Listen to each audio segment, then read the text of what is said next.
over here. Right, now let's have a look at the track rods, which is here. Now this is the thing that controls the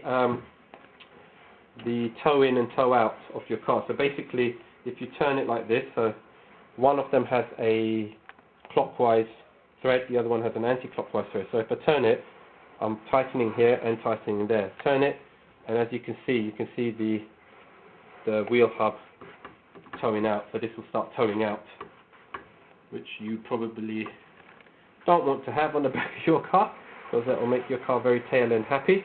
And if I turn it the other way, then that will help me tow it in. And when you set up your car, everybody has their own geo settings. You may want it about 0.5 mil to 1 mil towing in, so that you get a good back end that does what you want and doesn't get the car sliding out. Now, you can see this track rod, as I call it, has a track rod end, two track rod ends, which are ball joints. One fits onto the hub carrier, which is the outer, I presume, as it's on the outside of the car, and the other one, the inner, fits and is also part of the retaining bolt for the lower wishbone arm. So, remove the nut. That would be connecting this whole thing to the chassis, and you would take that out. You remove the nut here. Can you have a look here? Here. There's a nut there. Yep. You remove this nut. This you probably need a spanner to do it, like so. Obviously, this is after you've got the brake caliper off, because you're not going to get this nut off. You take that off, and then this will come off. Now, it might not come off because this is conical. Can you see this conical end? So therefore, it seats in here and actually fits very well. So the way you would get it off is when you take the nut off, don't take it completely off. Well, once you've taken it off, put it back on. Put it back on, and put wood or something else on there and hit it with a hammer. Bang, bang, a couple of nice sharp knocks to break the seating. You might even want to put some penetrating oil or something down in here. As you can see, there's a gap in there, so it can maybe help it to come off, and you might want to hit it on the side of the caliper, give some shock there to break any corrosion. My one came off with, well, as I would have expected it to come off, with a little bit of hitting. So that comes off, this comes off, and so that is your track rod. You can see there are two different ends. The inner end is a long shaft, and you can see that this has a squared edge on it where it fits in, so that when you tighten the bolt, this doesn't turn around, because it fits in to the mounting on the chassis, so it doesn't turn.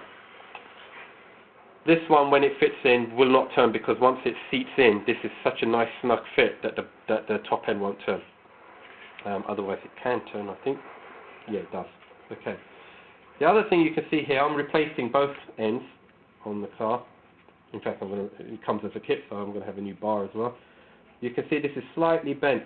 This is the outer, I think some people call them toe links. I still call them track rod ends. It's the same thing as you have on a steering arm. This is slightly bent.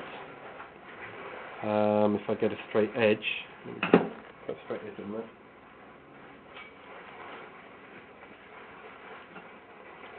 So you can see that's bent. You can see that's bent. You can see it's bent even from there. It bends in at the top. So some people get these snap, and when they snap, that means your rear hub can move as it pleases, and that will make you lose control. Even if you're a very, very good driver, it suddenly can make you lose control, especially happens while you're going around a corner quite fast, and then can be quite catastrophic for some people. Some people they manage to save themselves. So that's all going to be replaced with a new one. You can get special race ones as well, if you're that way inclined, but I'm preparing this car for road use, not for race use. So the OEM is fine. This has remained on the car for 160,000 miles of road driving and has just got a very slight bend in it. So I think some people say these are service items, you should change them every 30 to 40,000 miles. If you're doing track days and stuff, maybe look at them more frequently. They don't cost, well actually they do cost a bit. I think they cost about I think the whole kit is costing me about £70–80. So if you want to just change these, they're probably about £25 each or something. So yeah, but better than losing the car down a ditch, I suppose. Right, let me just get rid of a few items I don't want to lose. I think maybe we stop here and start another part of the video looking at the rest of this.